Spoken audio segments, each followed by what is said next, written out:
that the Modi government is deeply committed to the development of tourism in India. Now, like any domain, tourism and hospitality have a wider context, which actually brings them much closer to my line of work.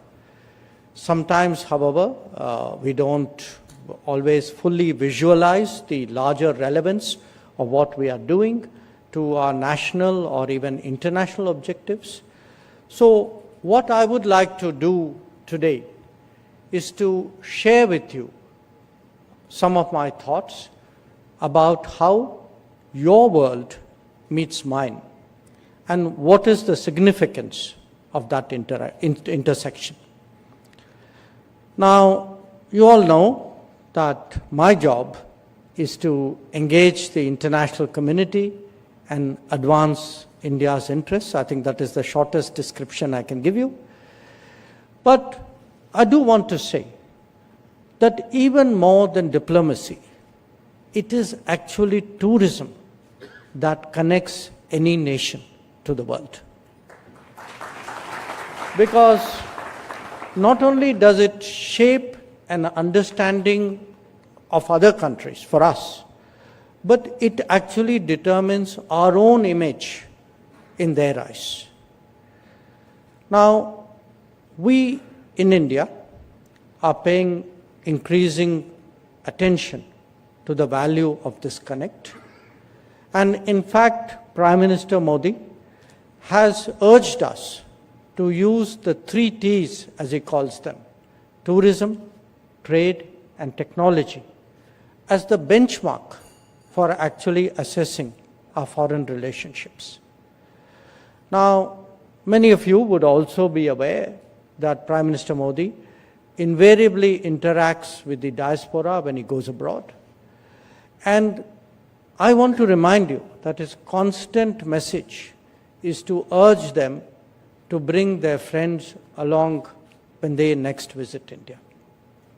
So you can see how much we constantly strive in your interests and to promote your business.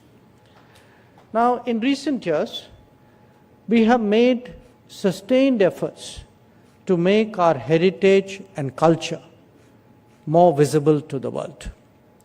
Almost every year, there are Indian additions to the UNESCO World Heritage List.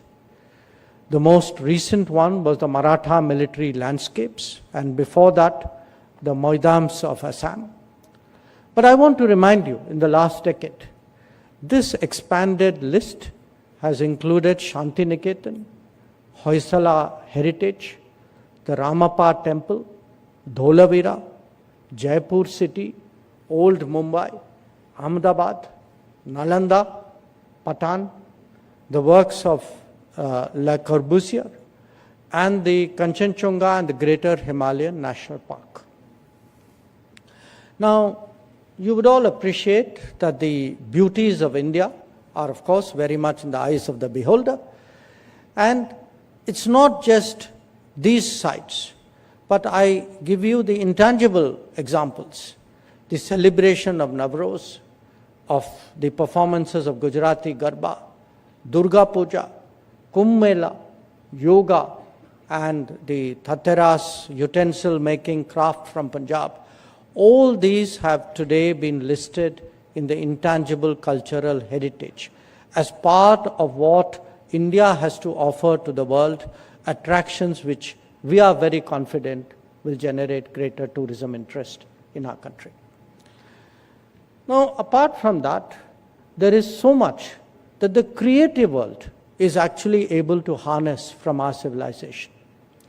So, these armies of creative talent, of influencers, of vloggers, they have a field day whenever they come here. Now, we saw a glimpse of that recently when the WAVE Summit took place in Mumbai.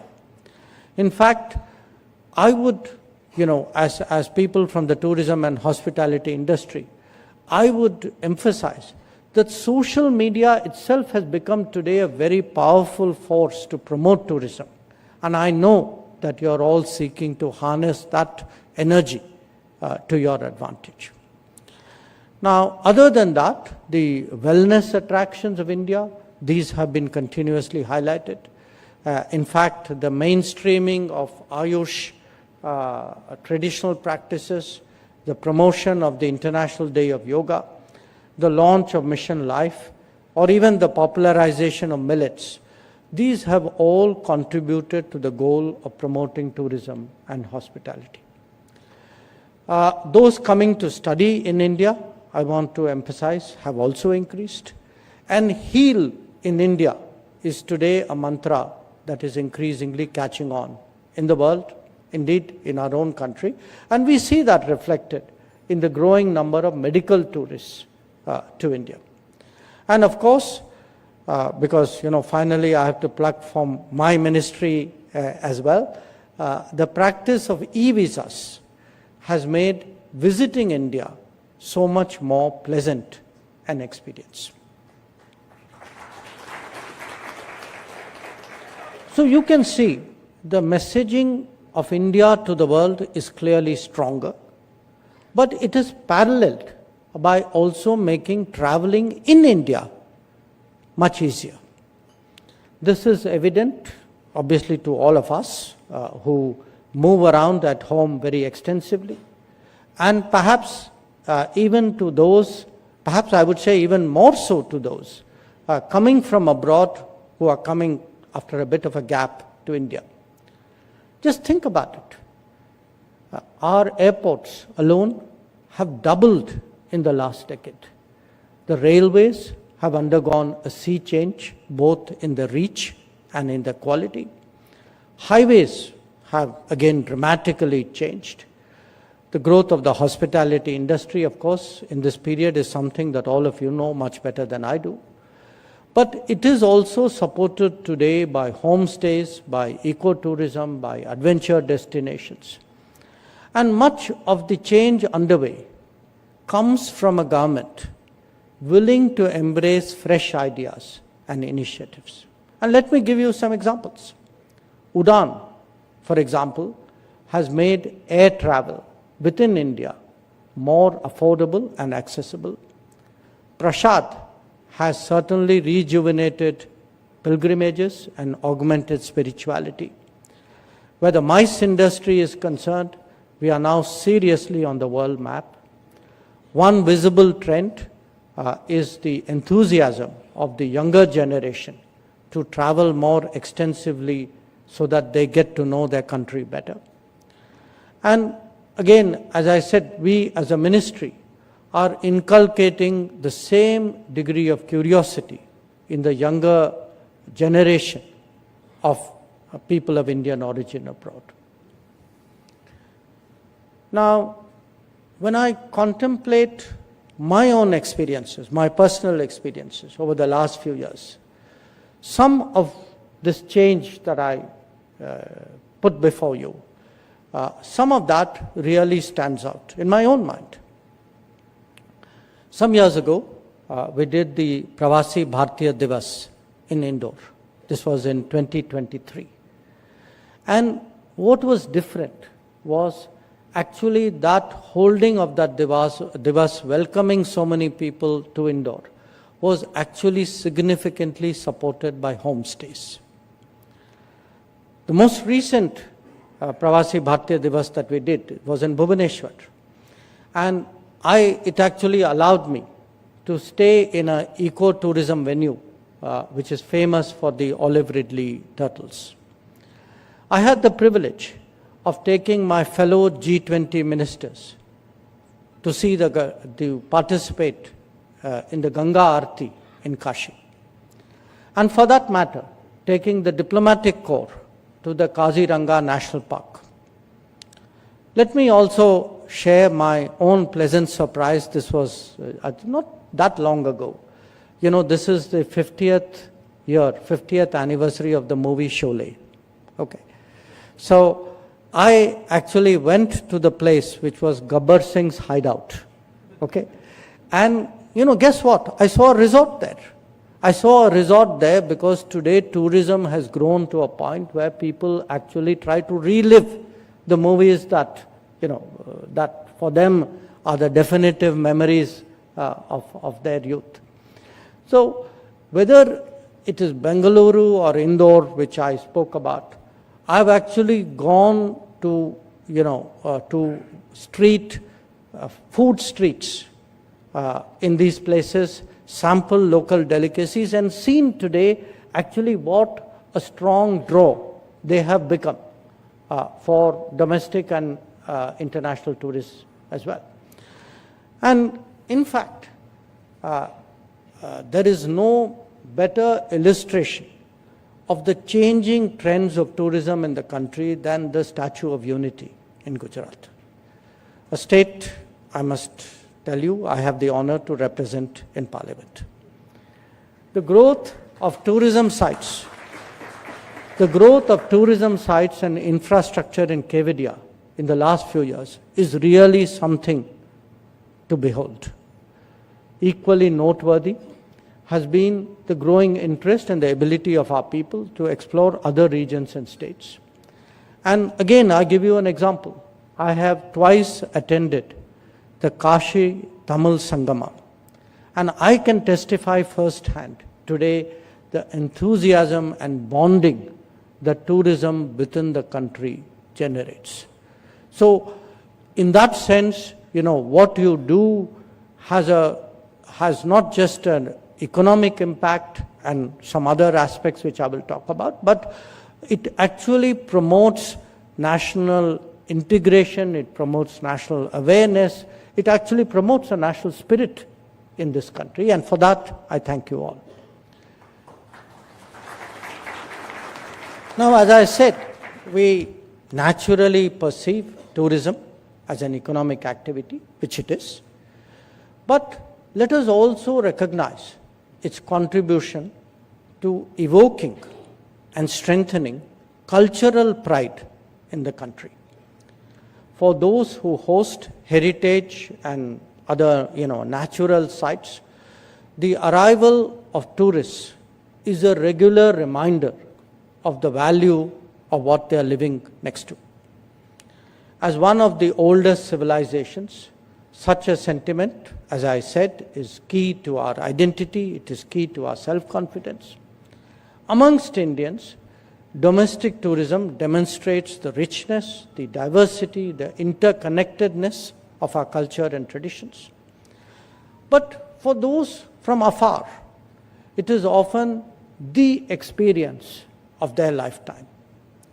However, as we all know, there are still additional ways, different ways of making tourism more memorable. And some of that centers around exposure to local practices, arts, crafts, and skills.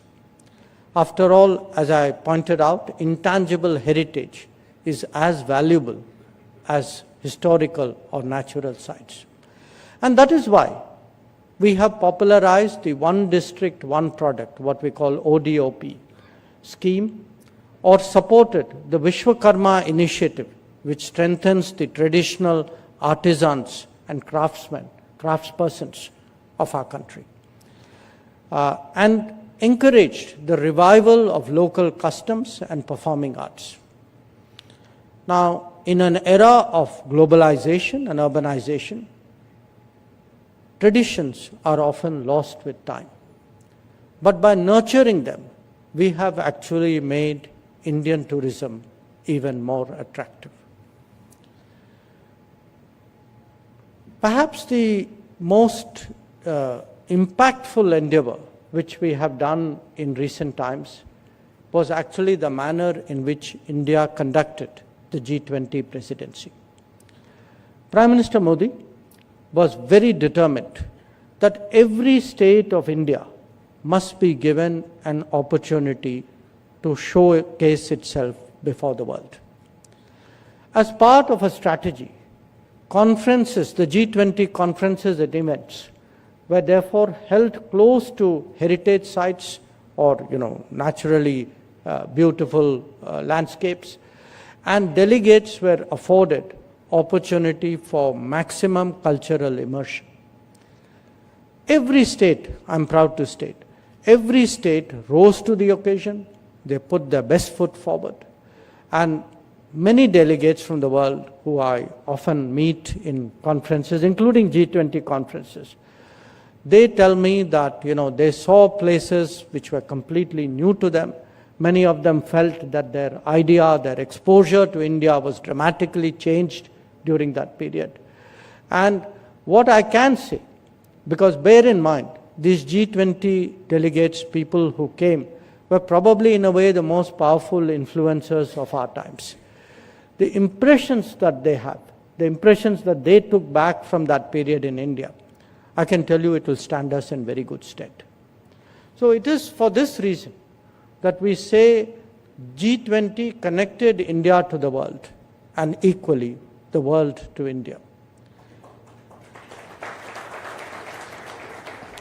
Incidentally, many of you may also note that, we have high-level visits. It's always part of diplomacy. But typically, people came to Delhi, they arrived, they saw the airport, they saw the hotel, Hyderabad house, maybe a little bit more than that. But again, I want to tell you what has changed.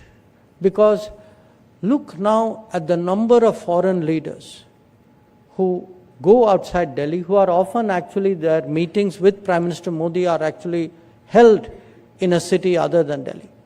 So we had recently President Macron, who arrived in Jaipur. We had the President Sanchez of Spain, who was received in Vadodara. Some years ago, Chancellor Merkel was taken to Bengaluru, or Prime Minister Abe, one of his most memorable visits was actually to Kashi. So I do want to tell you today that this, diversity of India, this richness of India, this wonderful heritage that our civilization has nurtured. Today, there is an enormous effort to present it to the world, to make the world much more focused about what India really is. Now, like any other industry, tourism and hospitality obviously cannot be assessed in isolation. I have shared with you some thoughts and some experiences within India. So let me now turn to the world. Where the global picture is concerned, those from the hospitality sector and associated sectors, today the current challenges as clearly as we do in the political sector. We are definitely living in a volatile and uncertain era, having experienced the successive impact of the COVID pandemic, of multiple conflicts, many of which are still going on, and of trade upheavals. Those nations with a robust domestic demand have fared better and will obviously continue to do so. And the value of stronger tourism in such a situation is hard to overstate.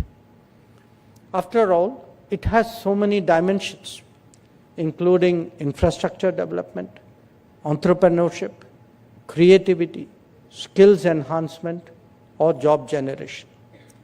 Indeed, there are few activities that do more to energize the economy and multiply employment. I should also add that your industry helps to prepare a global workforce at a time when international mobility is becoming more common. So every experience, every interaction in this sector actually helps to enhance brand India.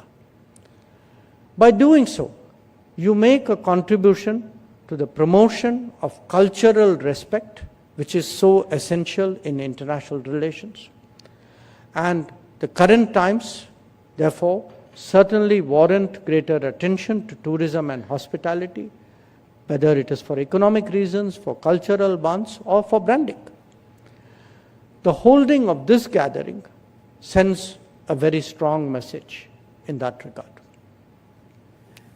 So allow me, ladies and gentlemen, to end with a few words on the theme of this conference, which is the invincible spirit of India.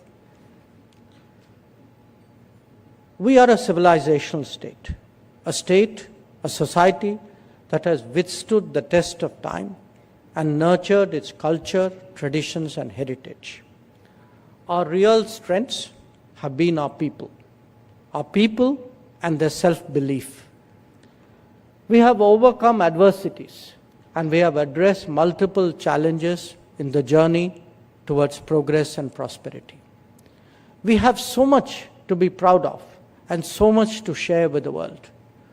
Our approach has long been driven by Vasudhaiva Kutumbakam and Atithi Devo Bhava.